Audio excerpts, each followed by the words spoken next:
Good day to you. When we think of who the core of what we are is, we often think of things like race and gender. I mean, what could define you more than what color your skin is, what your ethnic background is, whether you're male or female? These are things, like it or not, that have been, I guess I would use the word foisted on us from the day that we are born to help define the core of who we are.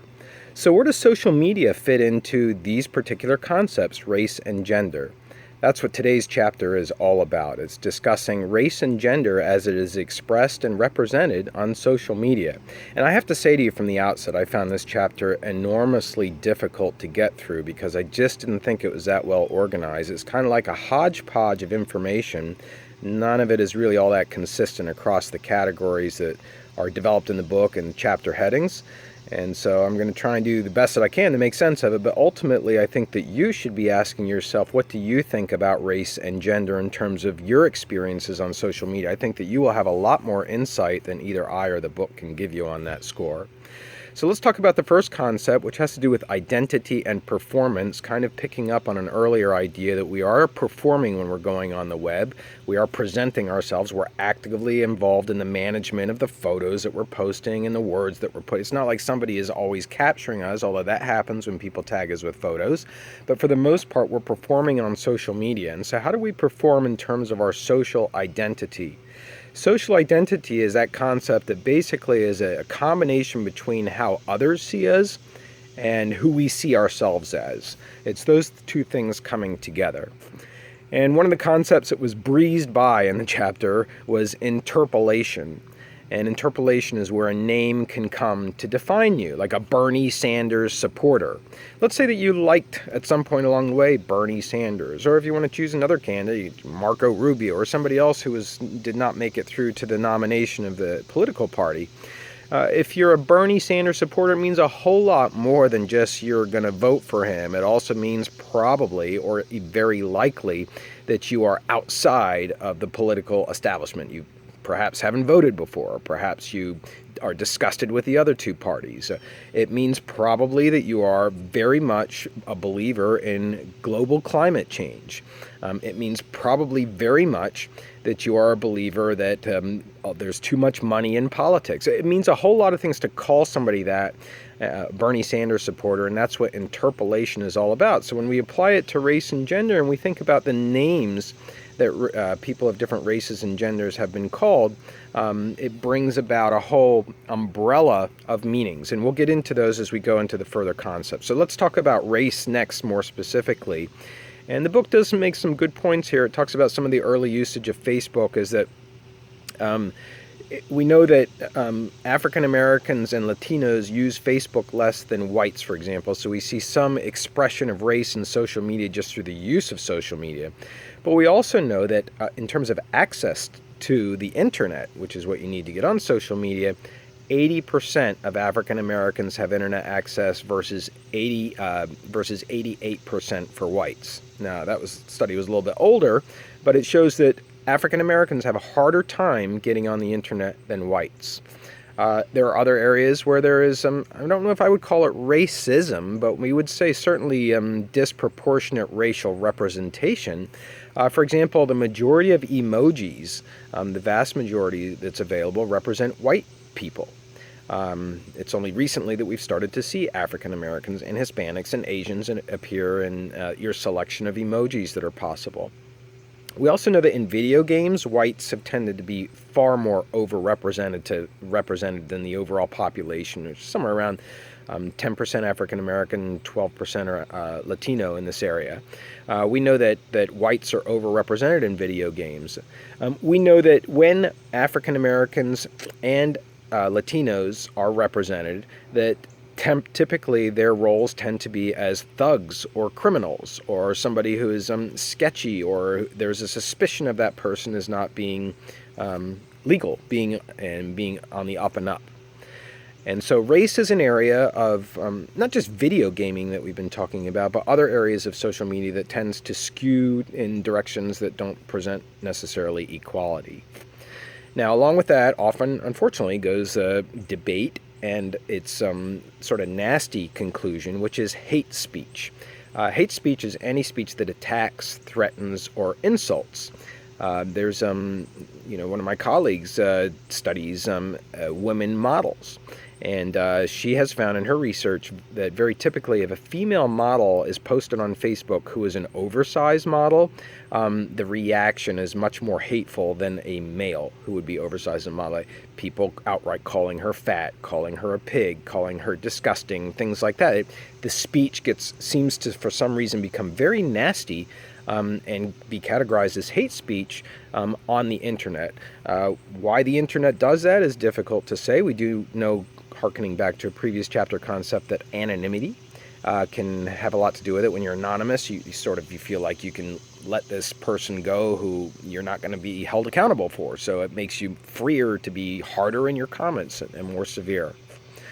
We also know that on the internet, things are not as they appear when it comes to hate speech. Sometimes the way that hate speech is promoted is through very clever means. The website martinlutherking.com is actually owned by white supremacists, the book claims. And so you go to that website and then you find yourself reading about an ideology that is going to argue for the protection of European-related immigrants in the United States. And then there is the very current issue of Black Lives Matter, which is going to be very differently perceived depending on where you're coming from. Typically, if you're an African American, you're going to believe that it's a very justified movement, Black Lives Matter. It's talking about how mostly the young black men who have been killed in police incidents by virtue of them being black and having to travel in a way that's different than white males, especially if a police officer approaches them, and the fear that goes through them and how that fear can lead them to act. That from the vantage point of an African American, and I'm not an African American obviously, is going to be very different from somebody who is a white person who, say, does not consider themselves a racist and who is going to be upset that Black Lives Matter seems to single out one particular race and say that this race matters more than other races. That's not the intention of the Black Lives Matter, but that can be read by a white person who's not a racist who says all lives matter. And so whether you call this debate, whether you call it hate speech, the back and forth between these two groups is really difficult to say. It really depends on your vantage point and the level of severity of the speech. Now turning to gender, there is a difference between sex and gender. I hope you realize sex is your biological traits that you're born with. So essentially saying if you have a penis, for example, you're considered to be a male. Gender is the social construction of how you should act as a male or female. In our culture, U.S. culture, for example, we have, I wouldn't say equality, but compared to a lot of other countries, we have more equality than not. And so if you are a female in a business workplace, you are having some freedoms that other females don't have, but still you can run into a kind of glass ceiling.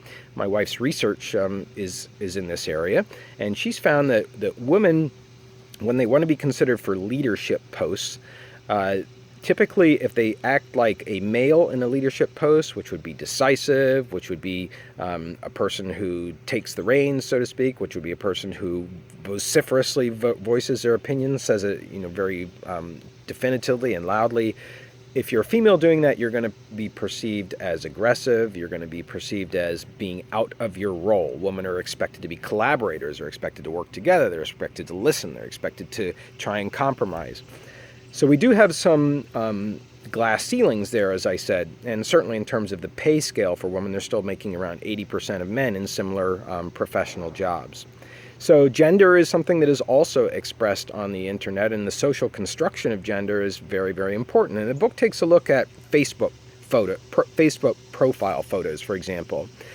Maybe you want to do that today if you're on Facebook, is to take a look at the profile photos in terms of males and females and look at which ones of females are positioning them as inviting the viewer to see beauty or to see femininity or to see them as being dependent, because that's what the book says. The author says that females tend to post Facebook photos that show them as more dependent than men. So if you look at Facebook profile photos and you see more women with their boyfriends or their significant others that's saying they're dependent on each other, whereas are more men in single shots? Or do men have as many photos of them as being with another person? And then selfies is another area that the book takes a look at. Where are selfies taken? The claim is made that men take selfies in the bathroom, and I just don't believe that based on my experience. Where are selfies taken? Do men tend to show them doing things, being in active, out on a football field, for example, versus women who are maybe positioning themselves to be more of in a model shoot? I guess, with a pose or a silhouette behind them, or they've definitely paid attention to putting on makeup. These are stereotypical views of Facebook profile photos that do speak to gender representation.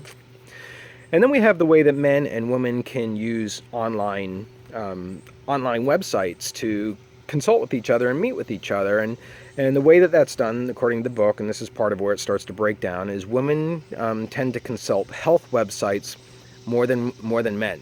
Now, I'm not sure if that's really what the book's meaning to say, or beauty sites. It would seem to me, based on the circle of females that I have, they're consulting beauty sites more than men are consulting beauty sites. On the opposite side, a different example given is that 80% of Wikipedia content is contributed by men.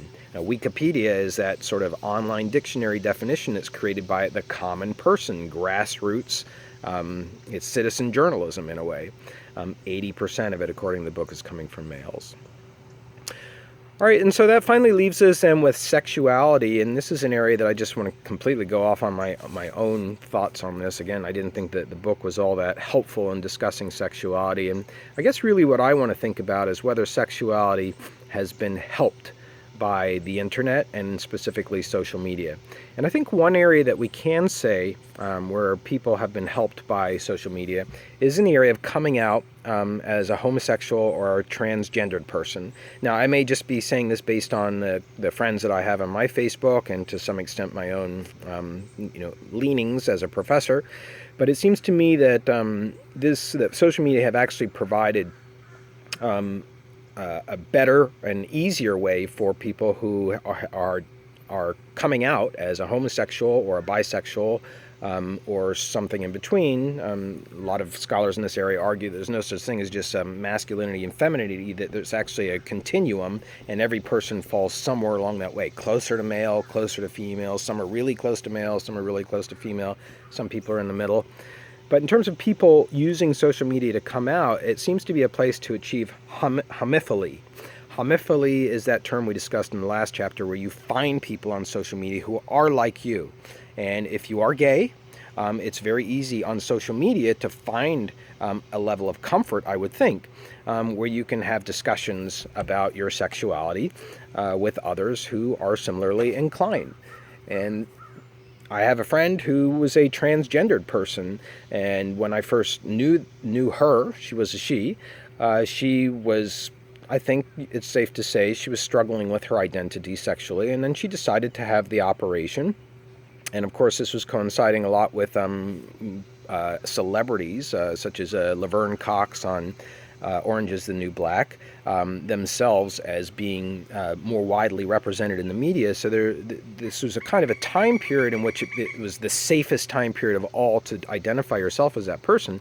But what she started to do over a couple years is to post photos of herself as she transformed into a male. And I think, judging on the content, by the content and the tone of her post, she seemed to be, he later, as when she went from she to he, seemed to be very comfortable and glad to have Facebook and Twitter as a means to push out the transformation of himself. And so I think that social media has provided both a place for homophily, to gather up with people that you might otherwise not meet or have a hard time meeting, as well as finding a place where you can present yourself, you can perform, to go back to the original concept of this chapter, in a way that helps you feel more at ease and develop at ease with your sexuality and develop it. So that's all for today. Have a great day.